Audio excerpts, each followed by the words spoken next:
Terlibat kecelakaan di Pajarakan, 6 penumpang tewas. Gapura PJB ambruk. Heboh video air laut terpisah di Selat Madura.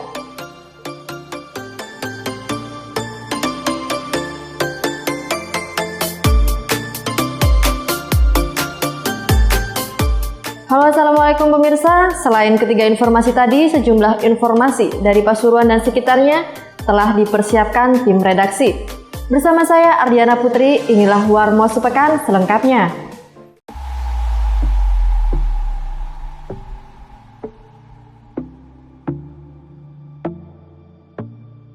Kecelakaan maut terjadi di jalur Pantura Probolinggo Banyuwangi, tepatnya di ruas Desa Karanggeger, Kecamatan Pajarakan, Kabupaten Probolinggo, Sabtu 23 Maret 2019. 6 warga Kabupaten Lumajang tewas dalam kecelakaan ini.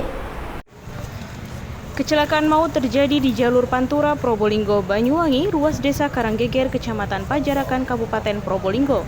6 warga Kabupaten Lumajang tewas dalam kecelakaan ini. Proses evakuasi korban kecelakaan berlangsung alot sebab 3 korban jiwa terjepit kokpit mobil yang ringsek. Polisi dan warga harus bekerja ekstra keras untuk mengeluarkan korban dari minibus jenis Panther dengan nopol N1037YD. Sekitar 30 menit, para korban berhasil dievakuasi ke RSUD Waluyo Jati, Kraksan. Unit Laka Lantas Satlantas Polres Probolinggo memastikan minibus tersebut ditumpangi oleh 11 orang. Dari seluruh penumpang itu ada 6 yang meninggal dunia di lokasi, sementara lainnya luka berat dan menjalani perawatan di IGD. Langsung masuk, yang mana yang Panther itu? Ya, Panther. Dan diserempet itu. Kita sama-sama dari barat ya kan. Hanya temennya kencang, senggol sedikit, lari ke situ. Kalau itu mobil parkir memang. Sudah 3 jam duluan. Dia parkir dia. Dan dia main kopi di sini kan. Temannya ngubah. Tepat atau gimana Mas? Larinya. Oh, larinya kencang. Kalau nggak kencang belum tak masuk ke situ kan. Dari Probolinggo, Hoirul Effendi melaporkan. Banjir menggenang 7 kecamatan di Pasuruan. Aktivitas warga pun ikut terganggu. Banjir menggenang 7 kecamatan di Kabupaten Pasuruan. Ketinggian air merendam pemukiman berkisar 60 cm. Dalam catatan Pusdalops BPBD Kabupaten Pasuruan disebutkan ada 11 wilayah di 7 kecamatan yang terkena banjir. Di antaranya Kecamatan Gempol, Kecamatan Minongan, Kecamatan Grati, Kecamatan Rembang, Kecamatan Keraton Ratan Beji, serta Kecamatan Bangil. Ketinggian air pun beragam mulai dari 10 cm hingga 60 cm. Dusun Cokropaten, Desa Winongan Kidul, Kecamatan Winongan menjadi lokasi dengan ketinggian air terdalam, yakni 30 hingga 60 cm. Mulai tadi malam Mas, hujan nggak reda itu. Sampai berapa ketinggian Pak? Kalau di sini ya hampir 50 cm. Ini berapa desa Pak yang daerah Gempol sendiri ini? Gempol, Onayu, Roman itu. Ya kurang lebih 4 dusun Mas. 4 dusun.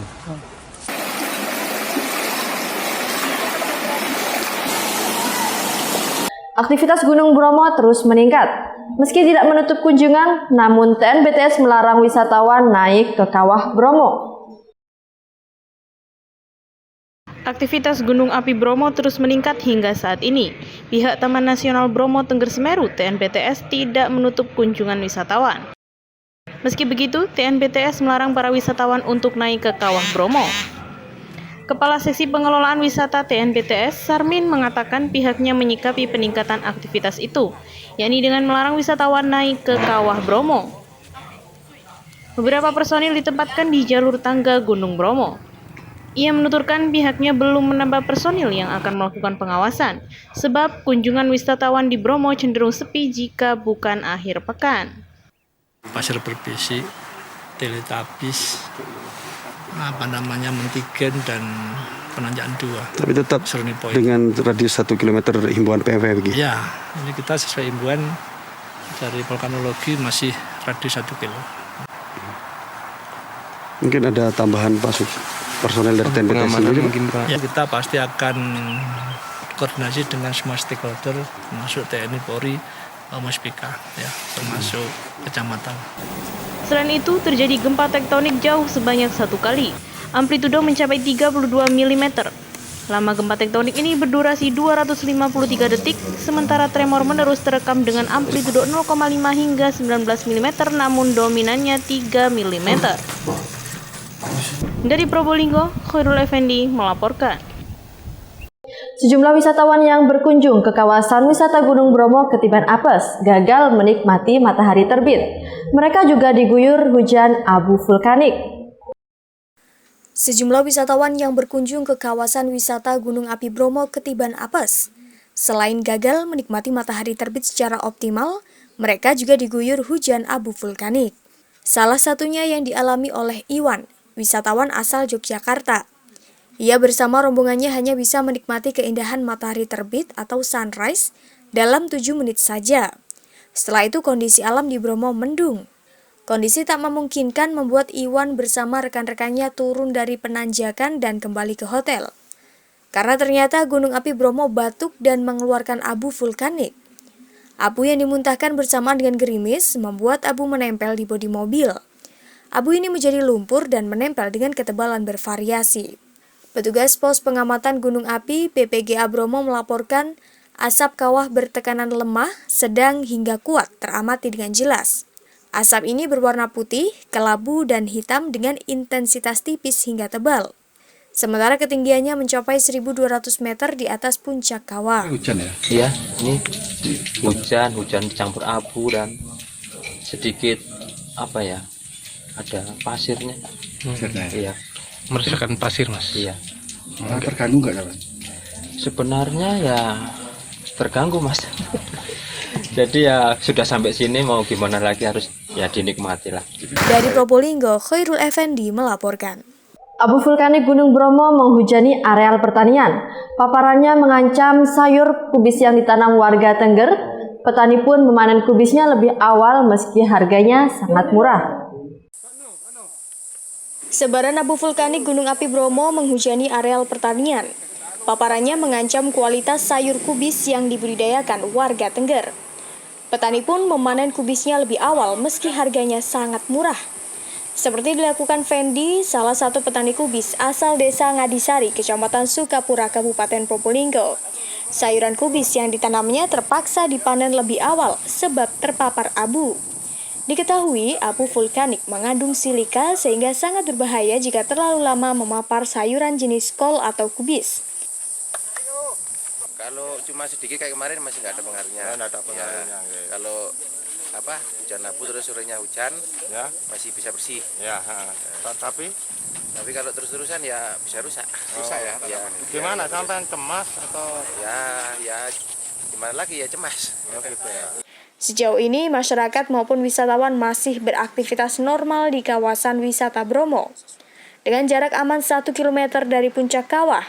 Sementara, sebaran abu vulkanik sendiri tergantung dengan arah mata angin dan dapat berubah sewaktu-waktu. Dari Probolinggo, Laila Tuansyah melaporkan.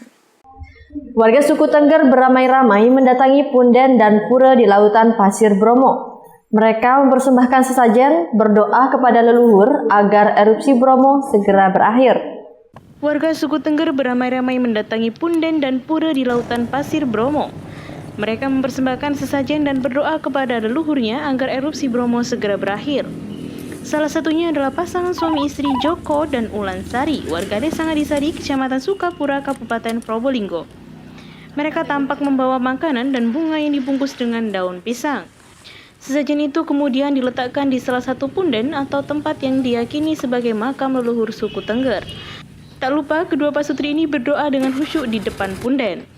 Pada Jumat Legi, menurut Joko, seluruh warga Tengger mendatangi punden dan pura poten luhur di lautan pasir. Namun keberangkatan tidak bersamaan.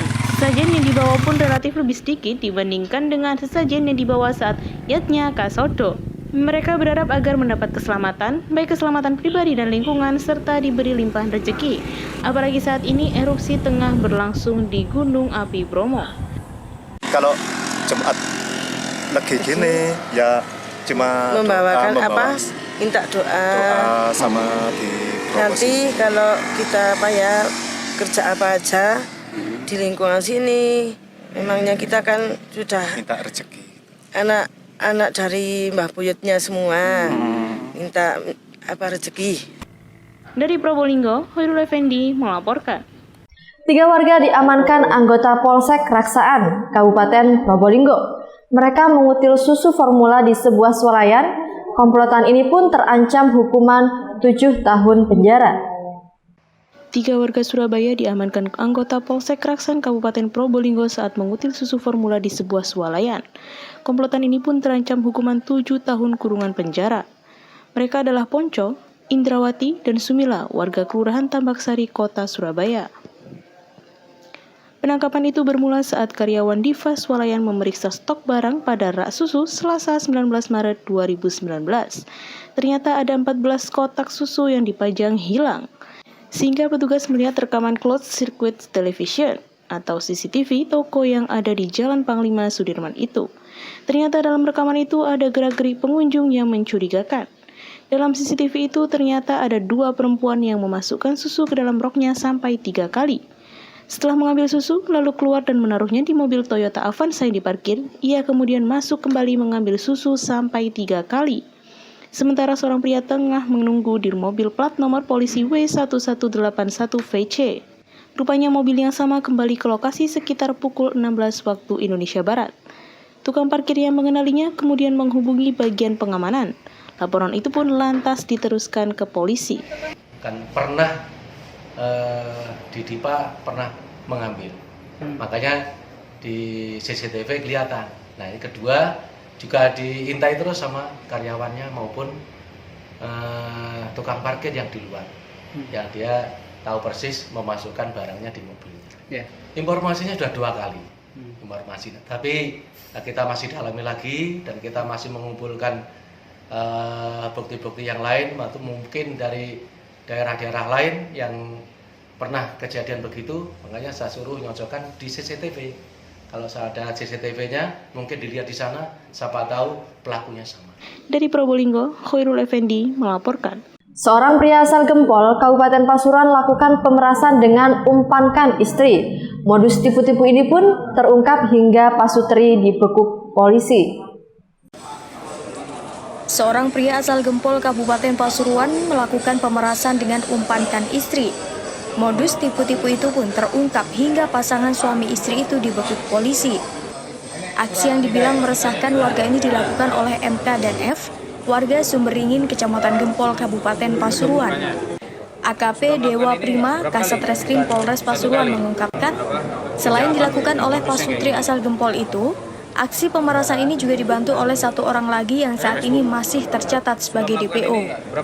Ia pun menjelaskan modus pemerasan yang menjadikan istri sebagai umpan itu. Dijelaskan, suami bertindak sebagai otak pemerasan. Istrinya itu diminta untuk membidik korban dengan cara berkenalan lewat jejaring Facebook. Setelah berhasil menentukan sasaran, istri diminta untuk berkencan dengan korban. Dalam aksi pemerasan itu, korban dimintai jaminan uang sebesar 3 juta rupiah jika tak mau dilaporkan polisi. Sementara, 1 pelaku lagi yang masih buron mengaku sebagai intel. Modusnya terbilang berbeda dengan pasutri MK dan F yang masih satu komplotan ini. Akibat perbuatannya, pelaku aksi pemerasan dan penipuan ini terancam 4 tahun penjara. Penangkapan terhadap 3 kasus, yakni pertama kasus pemerasan di mana dilakukan oleh 3 pelaku, yang 1 masih DPO. Ya, jadi pelaku ini suami istri, dia memeras korban berawal dari Facebook, modusnya berkenalan lewat Facebook. Kemudian dari istri dari pelaku ini sama-sama pelaku berkenalan dan ingin bertemu dengan korban. Kemudian mereka melakukan kencan seolah-olah tertangkap oleh suaminya dan dimintai tebusan uang. Yang masih buron? Masih buron, ya, mengaku anggota intel. Jadi apabila nanti tidak memenuhi kemauan dari si pelaku, akan dilaporkan ke polisian. Dari Pasuruan, tim liputan melaporkan. Penanganan dugaan pencemaran lingkungan PT AFU dinilai lambat. Warga pun menuding pemerintah daerah masuk angin. Penanganan dugaan pencemaran lingkungan PT AFU oleh pemerintah dinilai lambat. Warga pun menuding pemerintah daerah masuk angin. Supriyanto, salah satu warga Kelurahan Sukabumi, Kecamatan Mayangan, Kota Probolinggo mengatakan, bahwa dampak dari industri bataringan tersebut sangat terasa pada warga sekitar.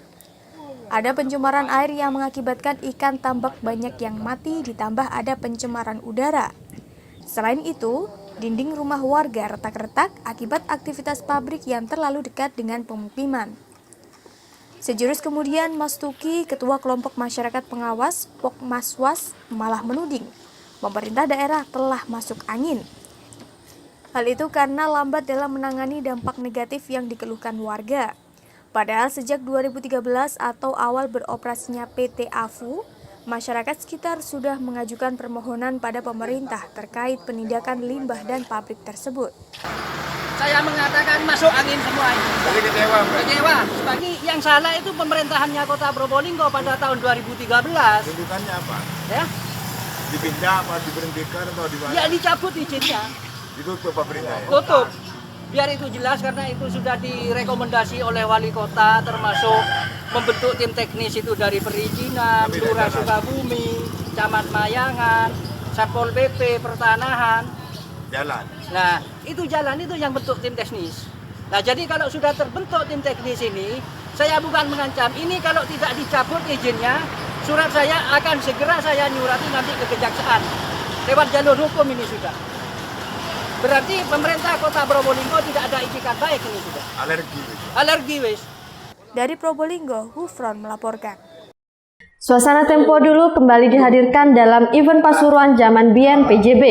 Tak jauh berbeda dari Pasuruan Zaman Biyen tahun sebelumnya, PJB kali ini tetap mengusung konsep memorabilia Tempo Dulu dengan gubuk dan kayu sebagai bahan dasar standnya. Suasana Tempo Dulu kembali dihadirkan dalam event Pasuruan Zaman Biyen atau PJB. Tak jauh berbeda dari tahun-tahun sebelumnya, PJB kali ini tetap mengusung konsep memorabilia Tempo Dulu dengan gubuk dan kayu sebagai bahan dasar standnya. Suasana Tempo Dulu sangat terasa saat memasuki area PJB yang kembali digelar di Gor Untung Suropati, Kota Pasuruan. Semua tampak dalam balutan konsep tradisional, mulai dari kostum hingga stand bangunan-bangunan kuno sengaja dipamerkan. Event yang digelar mulai Jumat hingga Minggu ini pun menyita animo masyarakat. Terlihat ribuan pengunjung memadati area PJB. Festival PJB 2019 ini menghadirkan segala sesuatu yang berhubungan dengan Tempo Dulu, seperti kostum zaman biyen, dolanan tradisional, musik festival zaman biyen, serta festival jajanan zaman biyen. Konsep PJB tetap kita mengangkat tentang kearifan lokal, permainan-permainan lama, bagaimana kita memorabilia tentang flashback ke tahun 70-an, tahun 50-an, 60-an. Dengan kearifan lokal kita tetap sebagai penguat pembangunan di Kota Pasuruan. Sebagai koridor juga sebagai kita tetap bagaimana koridor pembangunan ke depannya harus kita bisa meningkatkan tentang kearifan lokal yang ada di Kota Pasuruan. Dari Pasuruan, Ahmad Ramadhani melaporkan. Pembukaan event Pasuruan Zaman Biyen Kota Pasuruan diwarnai insiden. Baru 2 jam dibuka, Gapura Selamat Datang PJB ambruk diterjang angin hingga lukai pengunjung. Pembukaan event Pasuruan Zaman Biyen menyedot animo masyarakat Pasuruan. Baru 2 jam dibuka, Gapura Selamat Datang PJB ambruk diterjang angin hingga melukai pengunjung. Gapura dengan atap jerami yang dipasang di depan pintu masuk PJB itu roboh sekitar pukul 4 sore, selang beberapa menit usai Raharto Teno Prasetyo PLT Wali Kota Pasuruan membuka acara. Perhatian pengunjung pun langsung tertuju pada gapura yang roboh tersebut. Insiden yang cukup mengejutkan ini tak sampai mengganggu keberlangsungan acara PJB. Namun, akibat kejadian ini 5 orang mengalami luka lecet pada tubuhnya. Korban luka-luka pun mendapat perawatan di Rumah Sakit Dr. Sudarsono, Kota Pasuruan. Puing-puing gapura yang roboh itu langsung dibersihkan ke tepian oleh panitia. Dari Pasuruan, tim liputan melaporkan.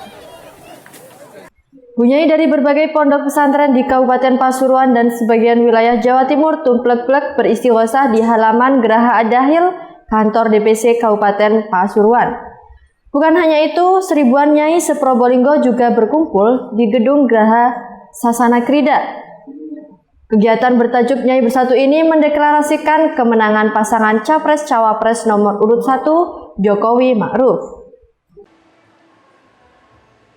Bunyai dari berbagai pondok pesantren di Kabupaten Pasuruan dan sebagian wilayah Jawa Timur tumplek-plek beristighosah di halaman Geraha Ad-Dakhil, kantor DPC PKB Kabupaten Pasuruan. Kegiatan bertajuk Nyai Bersatu ini juga mendeklarasikan kemenangan pasangan Capres dan Cawapres nomor urut 01 Jokowi Ma'ruf. Mengenakan baju dan jilbab serba putih, para nyai dan ibu-ibu dari berbagai wilayah di Kabupaten Pasuruan ini menyatukan dukungan untuk pasangan Capres-Cawapres Jokowi dan Kiai Haji Ma'ruf Amin. Acara diawali dengan beristighosah, kemudian dilanjutkan tausiah dari perwakilan ibu nyai. Nyai Ucik Nur Hidayati, Ketua Panitia Istighosah dan Deklarasi Nyai Bersatu ini mengajak ibu-ibu yang hadir dalam acara tersebut untuk mendukung dan memastikan kemenangan Jokowi Ma'ruf Amin. Nyai yang juga pengasuh PP Al-Islahiyah Putri Wonerjo ini dalam tausiahnya juga mengatakan pentingnya ibu-ibu nyai andil dalam berpolitik. Ia menepis anggapan bahwa Bu Nyai yang merupakan tokoh agama tidak boleh terlibat dalam kegiatan politik. Acara diakhiri dengan ikrar deklarasi kemenangan Jokowi Ma'ruf Amin pada pemilu 17 April mendatang. Pengucapan dukungan dipimpin oleh Nyai Nur Izzah, pengasuh Pondok Pesantren Besuk, Pasuruan. 2019-2020 apa sebenarnya? Deklarasi untuk mendoakan, mendukung pasangan calon nomor 1. Siapa aja yang melakukan deklarasi hari ini? Para ibu nyai di Kabupaten Pasuruan Raya. Harapannya ke depan nanti gimana? Intinya apa? Intinya kita semua berniat untuk mendandani diri sendiri, ikut memperbaiki, ikut sumbangsi buat negara.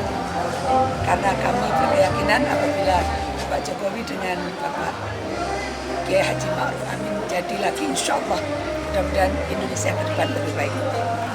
Tujuannya adalah bagaimana memberitahukan bahwa nomor 1 adalah yang terbaik dan nomor 1 juga yang bisa membawa Indonesia ke depan jauh lebih baik dan jauh lebih baik lagi. Dari Pasuruan, Tim Liputan melaporkan. Seribuan nyai-nyai se-Probolinggo tumplek-blek di Gedung Sasana Krida Keraksaan. Mereka bersatu mendeklarasikan diri sebagai pendukung pasangan Jokowi Ma'ruf Amin. Tak hanya mendukung, para nyai juga berikrar menjadi garda depan mengawal pemenangan pasangan nomor urut 01 tersebut.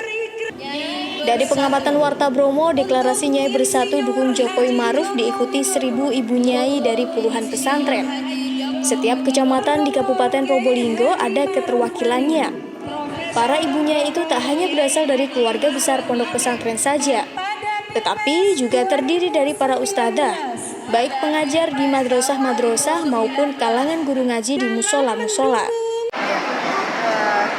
Karena kita punya kesamaan visi, akhirnya yang terpanggil adalah kesamaan visi otomatis kita bergerak dengan istilahnya dimotivasi oleh prinsip lebih baik prinsip dari dalam. Jadi ya dimanapun kita punya kesempatan, komunitas kita mulai sejak dari tengah rumah sampai komunitas-komunitas yang ada di kalangan pesantren atau pesantrenan, ya insya Allah akan coba kita jawab. Berikut 5 poin deklarasi yang diikrarkan para nyai serta guru ngaji di Probolinggo. Nyai Bersatu untuk Insinyur Haji Joko Widodo. Untuk Insinyur Haji Joko Widodo. Dr. Kiai Haji Ma'ruf Amin. Profesor Dr. Kiai Haji Ma'ruf Amin.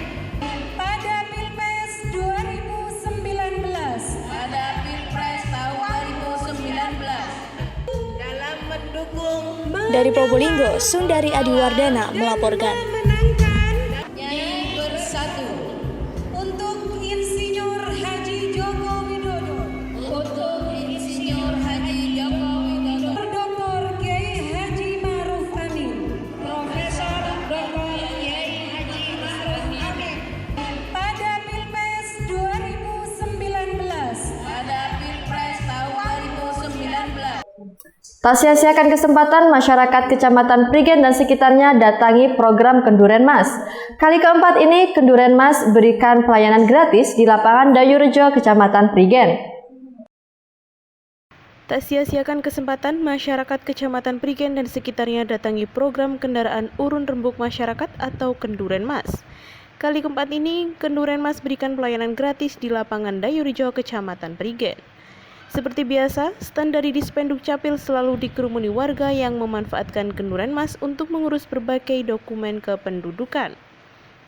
Program pelayanan jemput bola langsung kepada masyarakat ini diikuti oleh 14 OPD Kabupaten Pasuruan dan kesemuanya memberikan pelayanan sesuai dengan dinas masing-masing.